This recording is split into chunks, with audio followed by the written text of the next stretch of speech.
Sounds great. Welcome, everyone. I'm so glad that you can join me for a fabulous conversation with the lovely Sara Cole. Welcome, Sara. Hello, Rita. What a blessing it is to connect with you today. Seriously, this is going to be amazing. Oh, I feel the same every time we get to talk. You're just such a gift. And so neat that Sara and I actually live in the same metro area. We're both in the greater Cincinnati area, although exact opposite sides of the city. So we have yet to meet in person. Wait, you know what? That is the magic of virtual, and that is not to be understated. There So is so true. much that we can do to help move our fertility forward in the virtual space as well. So true, so true. And I love having an ally like you, friend. It's so wonderful. So, Sara, I'm going to let you go ahead and introduce yourself to everybody and tell them a little bit about you and your business. Awesome. Sounds great. So, my name is Sara Cole, and a lot of people know me as RX Fertility Coach. I am the pharmacist who knows way too much about infertility, and I want to help move yours forward. I am a pharmacist. I graduated from Purdue University College of Pharmacy in 2016. And I've been practicing since, mostly in the retail setting. So I like to say I'm your neighborhood pharmacist. Let me know if you have any questions for the kiddos or yourselves. But mostly these days, if you have been in tears after another negative pregnancy test, I'm your girl. We're going to explore a lot of stuff together of ways that not even your fertility specialist might be able to cover in those short appointments that seem to go by way too fast. And I've gotten a lot more into the holistic space. So I like to say I'm personally in between crunchy and medical at the moment. I love it. I love it. Somewhere in that gray zone. Exactly, because everything really does have its time and its place. Like if we're talking about getting down to actual root causes here, sometimes you need a little bit more than just a magical medication or a one-off procedure. Like there's a lot of hard work, if we're being really honest, that we've got to do to help our health become at 100%. Yeah, for sure. Okay, so fascinating because oftentimes when I meet somebody that's a pharmacist or that has a lot of knowledge about different medications, they are not even open to holistic options. So I'm really curious about your journey and how you've kind of arrived at this. Maybe medication isn't the all caps the answer, right, to everything. So tell me about your journey coming to this place. So true. Oh my goodness. So when I was in pharmacy school, I loved the women's health and the men's health deep dives that we got to do. But I was always a little bit frustrated about how contraception just seemed to be this band-aid solution to everything. And morally, there were a lot of clashes and conflicts for me too. And honestly, I just felt like we deserved better than that. Like our cycles are so incredible. Our health is amazing. And why wouldn't we want to optimize that? So even back when I was in pharmacy school, I started pursuing a lot of extra outside education because I realized pretty quickly Western medicine likes to stick to itself and not exactly have a one-way track of mind. But I was always the type too to be like, okay, all of these big, robust studies, that is incredible and amazing, but there's something to be said for anecdotal evidence as well. It is still evidence. And just hearing a lot of these stories about women uncovering issues within their own health, whether it is a thyroid disorder. I mean, let's take that for example. Being a pharmacist, I'm going to know, okay, levothyroxine is probably your number one medication, which is great. It has its place. But why are there the thyroid disorders that are going on? Is it an underlying autoimmune like Hashimoto's, where you can do so much to move your health forward just with diet and exercise and sleep and stress management? When you're talking about somebody who's going through PCOS, I mean, my goodness, there's, of course, Metformin that people are going to be like, oh, yeah, we can prescribe that and help you with your insulin resistance. Well, wait, if I'm still eating the same way, what is that actually going to do for me? So I'm really realizing it's not an or, sometimes it's an and. And I would much rather push for a good whole lifestyle change because you're going to be so much healthier for the long run anyways. Yeah, and that's something that I talk to people a lot about too, right? Even if they don't feel comfortable, like, if they want to go ahead and pursue the medication their doctor's prescribing, that's fine if you decide to do that, but we also need to be sure that we're integrating these lifestyle changes too, right? So with that being said, I definitely want to dive more into infertility. But before we do that, a lot of times we hear these heartbreaking stories about women with infertility who were on the pill for years, whether they were put on it for painful periods or missing periods, or too much bleeding, not enough bleeding, right? Like, we just see women put on the pill for about everything, any woman's health issue. I think I've yet to hear one that the pill wasn't given as an answer at some point. And here, of course, I'm talking about the hormonal birth control pill, for those of you listening. But so with the birth control pill, and we can kind of talk about what we're seeing now with women with infertility. But first and foremost, in your opinion, do you think that that's ever a good solution for a woman's health care issue? Let me answer it with my pharmacist hat on. If there is somebody with endometriosis, that is usually a first-line medication, and it's so unfortunate. Women deserve better than a Band-Aid solution. Truly, when it comes to endometriosis, we need to be going in and excising those extra lesions that are hanging out in the pelvic cavity, and actually removing the disease, because all that hormonal birth control in that situation would do is it would kind of choke out the endometriosis as it's growing. But literally, there are so many other horrible side effects that come along with that, like thinning out the lining of the endometrium, making it less able for baby to actually implant, and not to mention all of the nutrients that birth control pills can deplete within the woman's body.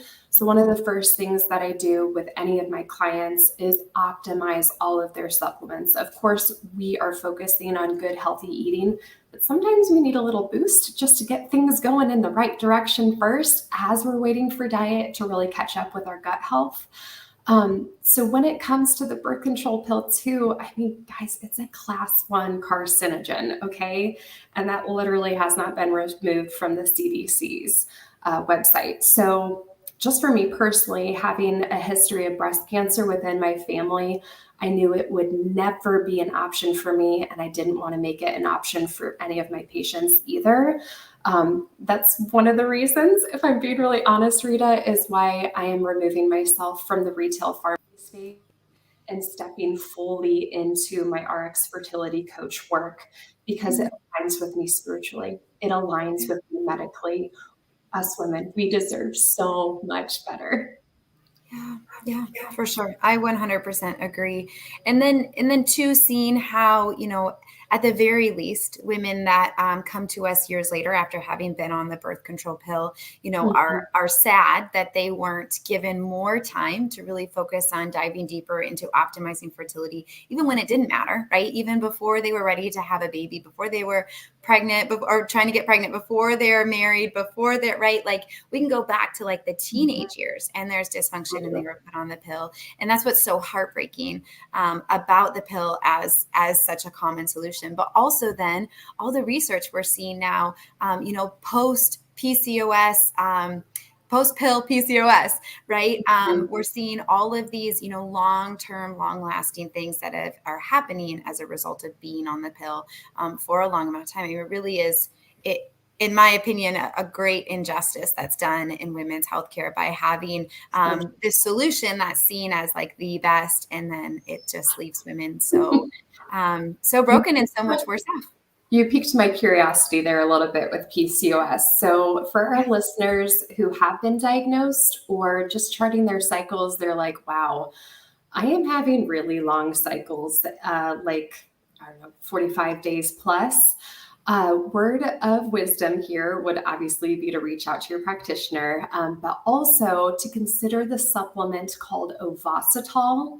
It's a mix of mayo and isotal, and it is basically a fancy supplement that is just a powder. You take a little capful in your drink and like your water in the morning and in the evening, but it helps so much with insulin resistance. So pair that with a healthier way of eating, pairing your protein with carbs, decreasing your artificial sugar intake. We could go down that rabbit hole as well. But that can do so much for your cycles. Like, you can do that. I think something that I'm really big on is empowering my clients to be able to be a self-advocate for their health. Because let's face it, a lot of our practitioners are kind of stuck in this Western mindset of medications are the solution. So we've got to think outside the box and realize that we are a whole body. We are spirit and mind and like all put together, and how incredible God has knit us together. So especially when it comes to PCOS, to be looking at insulin resistance, I'm also really into monitoring as another facet to really take hold of your own health. So we have so many things at our fingertips right now. We've got those cool CGMs, the continuous glucose monitors, that it is a prescription only, but you can get that and like get real-time feedback for, if I eat these strawberries, what does my blood sugar do? If I have that ice cream at 9 p.m., guilty, what is going to happen with my blood sugars? Taking a look at that just to educate yourself on how your body works is so, so important. And then kind of coming back to this piece of medications still have their time and their place. I was talking with one gal who has diagnosed PCOS, and she was going on 90 days without a period, without a bleed. At that point, there actually becomes a little bit of an increased risk for endometrial cancer.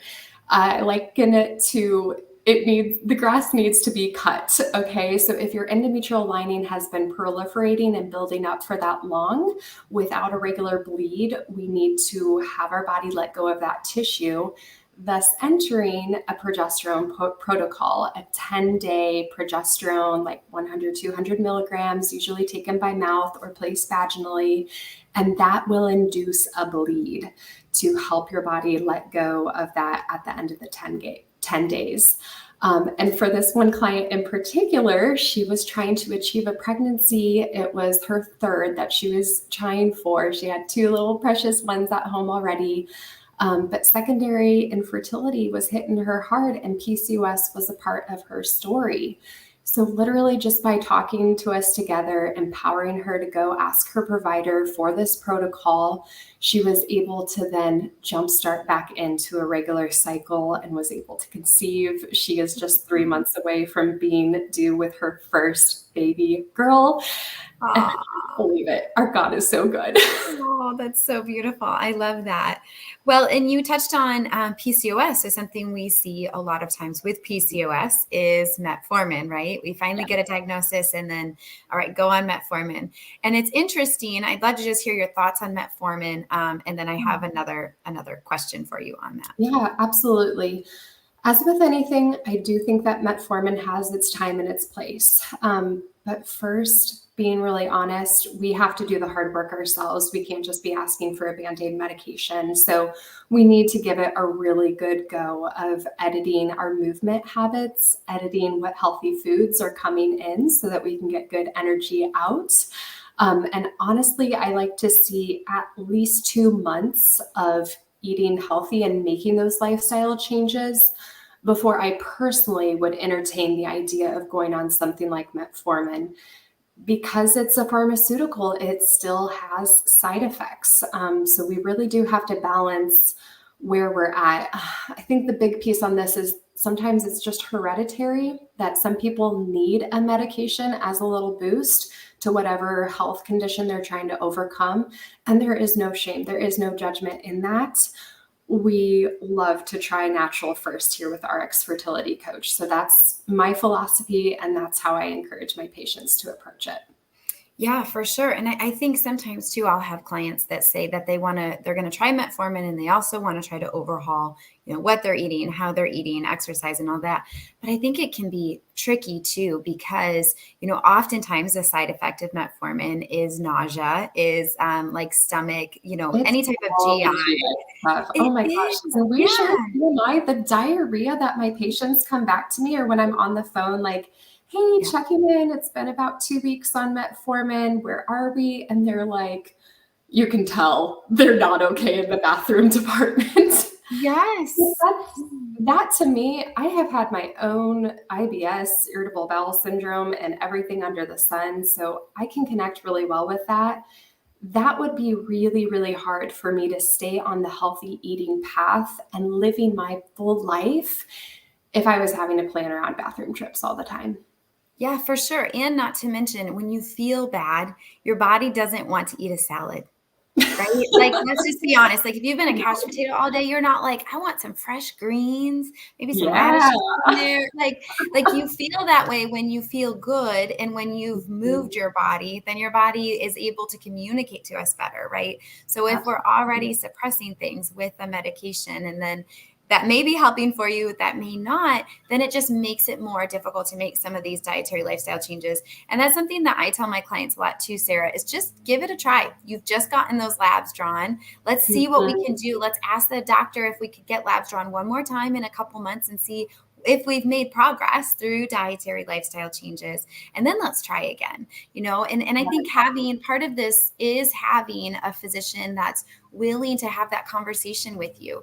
The doctor that I personally meet with, she'll say, let's dive into this. Let's see what's going on with your labs. Let's see the story that your body's telling us.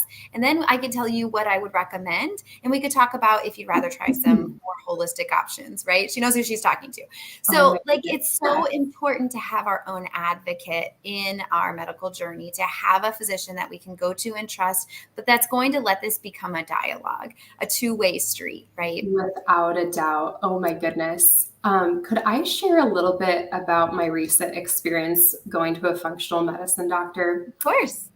You guys, this has been all within the past 9 months, quite honestly. I was really, really sick last year. I came across an infection with mononucleosis and it steamrolled me. I was unable to return to work. It was simultaneous with a cross the country move. It debilitated our family life. And all the answers that I got from my regular PCP, my regular primary care physician, very Western medicine minded, was it's a virus. We have to let it run its course, which is true. But everything else to help support my body in that time, nothing was being addressed. And you guys, I went back to the doctor like 4 different times before I realized if you're doing the same thing that you've always done and you're getting the same answer, you probably need to try something else. So I am so grateful that a few close friends and family members recommended a good functional medicine doctor in the area to see. And we dove deep. We went back to like birth and like, was I breastfed? Like, what is my gut microbiome potentially looking like? She had prescribed some things for me, like CoQ10 that you can get over the counter to help with those viral infections. I was dealing with some adrenal fatigue. That's the term that's been coined by, mainstream media. But really, my cortisol was completely shot. It was so low, like it was no wonder that I was taking a nap by 10 a.m. every day. Working with her and actually getting to some of the root causes of my extreme fatigue. And let's be real, I don't want to say malnourishment, but like when you're steamrolled and you've got 2 little ones at home and you've just moved, can we say convenience food? So I was not honoring my body very well. I was not able to move and to cook those healthy meals. But through this protocol that we had gone down the road on, you guys, I'm here and I'm doing it. And like, this is part of my mission for RX Fertility Coach. When you're in some of those most desperate moments where I know that you might be right now, if you're really longing for a baby, it's in those moments of surrender when you can say, Lord, I trust that you are the divine physician. I trust that we're going to get answers. Like, you're not going to put this desire in my heart and not give me a way to try to fulfill it. And of course, all of that to be saying that we're going to do this approach ethically and within honoring ourselves and God's great design for children, right? But I can speak to that very much personally because it crosses over with secondary infertility for me. Of we chose to abstain during fertile times while I was in the thick of mono because let's face it, I could not handle a pregnancy at that point. Now that I'm on the other side and a lot healthier, and girls, my cycles are not looking perfect either, okay? I got some issues going on. That's why Rita and I are also chatting. All of this to say is we have to be willing to do the hard work to dive deeper. And how much easier is it to do with a coach, with an instructor, with somebody who knows their shiz that can move the needle forward for you? Yeah, for sure. It's so true. And it's so hard to, we can, through our best intentions, like try all of these different things, but it's really helpful to have that guide in the process that can say, like, what I say to my clients a lot is that like 20,000 foot view, right? Like, I can't really 20,000 foot view Rita. But I can do that for someone else. And it's such a beautiful gift to be able to have that accompaniment in this process. So, we kind of talked about infertility a little bit so far too, but like, it's so common that, infertility will either be, regardless of if we have a diagnosis, if we don't have a diagnosis, but really, truly, and this is something that I say a lot, and Sarah, I know this is why one reason that we just click so well, because we say these same things, right? But like, we see these different, these struggles, these crosses of infertility, and there may be a diagnosis, there may not be, there may be a pursuit of a diagnosis, but ultimately, we want to talk about it as it's the infertility is the symptom, right? So like, even if we have a diagnosis, even if we have to continue to dive deep in supporting our body. So let's just talk about that for a minute, if we can, just infertility as a symptom and what that is, because I think that's really a different approach than what a lot of people are taking, especially in conventional Western medicine. So true. Infertility is a symptom. Our reproductive system wants to achieve a pregnancy every cycle, every month. That is the whole goal of this dance of all of our hormones. Back to the start of FSH at the beginning, like if somebody has just finished up their period, that follicle stimulating hormone comes in to say, this is going to be the egg that we mature. And the dance continues all the way through the rise of estrogen to that peak of LH, to then the surge of progesterone. Even progesterone, progestation, like it is a hormone for early pregnancy before that placenta can take over. Our whole body as women, as co-creators with God, like that is what we are ultimately created for, and what a gift that is. So if we have infertility, it's telling us that something isn't going right. And it can be a whole host of things, right? It can be maybe a physical blockage where you would have to go down the route of looking at a procedure or at least a hysterosalpingogram to see if there's any blockages in the tubes. You might have to go down the hormonal route of if our estrogen isn't getting high enough to really mature that follicle, or if our estrogen is falling short and is letting go too early, resulting in early miscarriages. You might have to go down the route too of hormones, as in like all of the supporting hormones, the thyroid, and even going down to like how those sex hormones are made and formed is so important. A lot of what I'm realizing as I've partnered with Neo Fertility and EO Fertility is there is so much work that the average fertility specialist is just going to glide right over.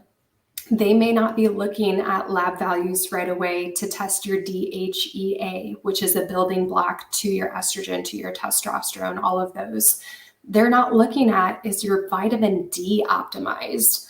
And if we're being real, the American diet, the average diet is not supporting these things. We might be also needing more of DHA and EPA, what's found in like good fish oils, which you can certainly get from your diet, or following my philosophy to go ahead and jumpstart that with a supplement as you build up to incorporating that into your regular diet.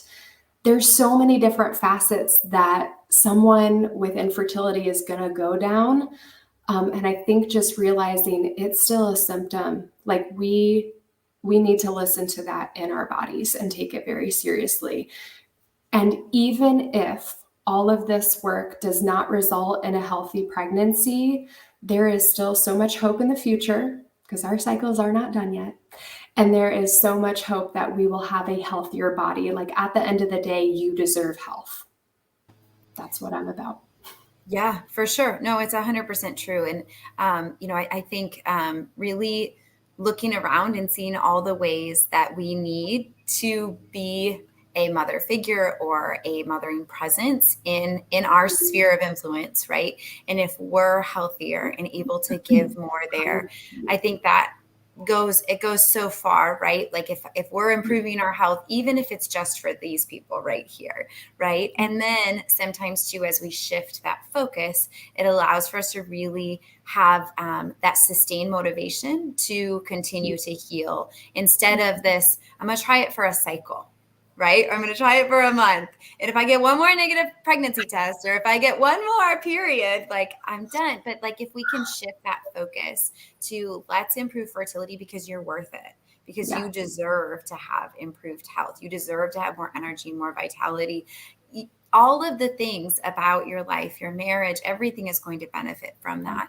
And so it's such a beautiful way to remember to intentionally shift that focus. And I truly think too that can help to strengthen a marriage during these times that can oftentimes be very 100%. Divisive. It can be really difficult when he's carrying the cross of infertility differently than she is. And it can feel like you're silos in this. And the only time you come together is when you're for sure fertile. And it just allows for this tension to be calmed.